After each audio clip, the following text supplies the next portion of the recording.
मेवाड़ के राणा रतन सिंह ने अपनी पत्नी रानी पद्मिनी का चेहरा दिल्ली के सुल्तान अलाउद्दीन खिलजी को पानी और कांच में दिखाया, लेकिन हिंदुस्तान का साइंस कहता है कांच का आविष्कार 1535 में हुआ और रानी ने जौहर 1303 में किया। तो 237 साल पहले अपने हिंदुस्तान में कांच और मिरर नहीं थे।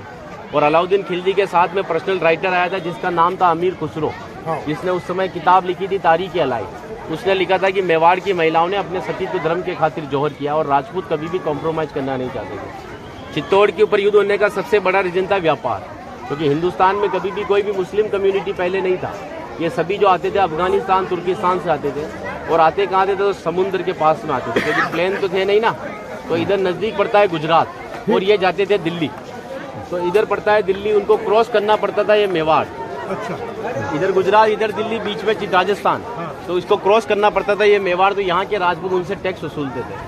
तो वो समय था 1299 का, जब अलाउद्दीन खिलजी पूरे हिंदुस्तान पर इस्लामी शासन चाहता था। गुजरात से जब दिल्ली की ओर रवाना हुआ तो यहाँ पर राणा रतन सिंह के पिता थे रावल समर सिंह। उन्होंने दिल्ली जाने से पहले उससे टैक्स लिया और टैक्स लेने के बाद में जब अलाउद्दीन दिल्ली पहुंचा तो मेवाड़ से नाराज कि मुझे दिल्ली में शासन करने के बाद में हर बार मुझे मेवाड़ को टैक्स देना पड़ेगा, इससे अच्छा है मैं मेवाड़ को जीतूं। तो दिल्ली से वो 1.5 लाख सेना को लेकर मेवाड़ की तरफ बढ़ा, लेकिन चित्तौड़ से दिल्ली का डिस्टेंस 600 किलोमीटर है। तो उसने पहला स्टॉपेज 1301 में रणथंभौर के किले पर डाला सवाई माधोपुर। वहाँ का राजा था हमीर देव चौहान, जिसको मित्र बनाया और उसी मित्र को रात को खाना खाते समय पीठ के पीछे छुरा घोंप कर मार दिया। उनकी पत्नी थी रंग देवी। हिंदू धर्म के अंदर रात में चिताएं नहीं जलती है, तो वहाँ की महिलाओं ने पानी में कूदकर जल जौहर कर लिया, बच्चियों ने सभी ने। लेकिन सुबह यह हुआ कि डेड बॉडियां तैर कर ऊपर आई तो आक्रांताओं ने डेड बॉडियों को निकालकर महिलाओं की बॉडी और बच्चों के साथ में रेप करके उनके बॉडी पार्ट्स को काटकर नग्न अवस्था में रणथंभौर के किले के बाहर लटका दिए, ताकि यह संदेश चित्तौड़ पहुंच जाए और चित्तौड़ की रानी पद्मिनी किले को छोड़कर दूर चली जाए।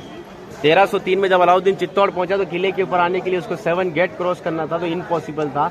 तो उसने 1.5 लाख सेना को किले के चारों तरफ फैलाया।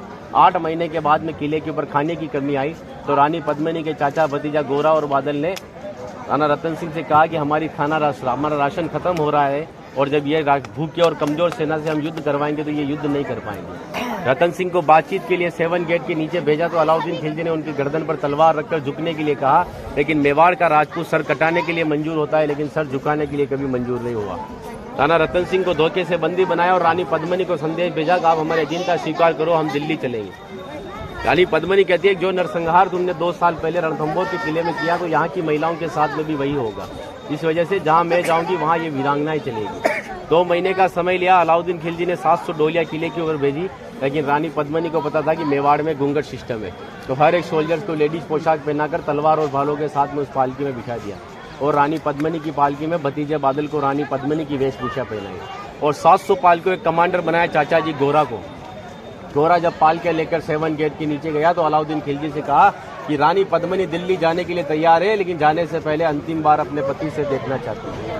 जिस जगह रतन सिंह को बंदी बनाकर रखा गया, जब वो पालकी वहाँ गई और रतन सिंह जी ने जब घूंघट हटाया तो घूंघट के पीछे का जो चेहरा था वो भतीजे बादल का था। और बादल कहता है कि महाराज हम 20,000 है और ये 1.5 लाख है, एक राजा अगर नहीं लड़ेगा हमारे साथ में तो हमारी सेना का मनोबल कमजोर रहेगा। इसी वजह से राणा रतन सिंह को पालकी में बिठाकर किले के ऊपर भेजा। जब रतन सिंह जी किले के ऊपर आए तो किले के ऊपर आने के बाद में उनकी जय जयकार में हर हर महादेव और जय भवानी के नारों से किला गूंजने लगा। अकबर कहता है कि 8 महीने से तो किले से बच्चे की रोने की आवाज़ नहीं आई, लेकिन 700 पालकियाँ जब किले के नीचे आए तो किले से जय जयकार हुआ है, मतलब हमारे साथ में धोखा हुआ है। हर एक राजपूत कटने के पक्ष में था लेकिन झुकने के पक्ष में नहीं था। 20,000 राजपूत युद्ध में गया और अलाउद्दीन खिलजी की 1,25,000 सेना को मार दिया। बचे हुए दुश्मन जब किले के ऊपर आए तो महिलाओं ने अपने सतीत्व धर्म के खातिर हिंदुस्तान का सबसे पहला और बड़ा जौहर 16,000 महिलाओं के साथ में जिंदा आग में जलकर किया। यहाँ पर भी रानी पद्मिनी के महल में कांच लगाए गए थे। वो कांच लगाए थे पंडित जवाहरलाल नेहरू ने, क्योंकि एक पद्मावत पिक्चर के एक राइटर मलिक मोहम्मद जायसी की किताब को प्रमोट करने के लिए जवाहरलाल नेहरू जी ने उस किताब को आगे बढ़वा दिया। ये रानी को आईने में दिखाया, लेकिन हिंदुस्तान के इतिहास में कभी मेवाड़ गुलाम ही नहीं बना तो आईने में किसको दिखाया। और एक राजपूत अगर अपनी पत्नी का चेहरा हजारों को दिखाता फिर कहते वो राजपूत कहलाने का हकदार भी नहीं। इसीलिए 2 घंटे अपन इस किले के ऊपर घूमे तो एक लाशों के ऊपर चल रहे होते, सब जगह लाश है। इसीलिए उन महिलाओं के सम्मान के लिए कहावत कहता हूँ कि गिरा जहाँ पर खून वहाँ पत्थर पत्थर जिंदा है और जिस्म नहीं है मगर नाम का अक्षर अक्षर जिंदा है। और जीवन की यह अमर कहानी अक्षर अक्षर गढ़ लेना और शौर्य कभी सो जाए तो महाराणा प्रताप और शिवाजी को पढ़ लेना।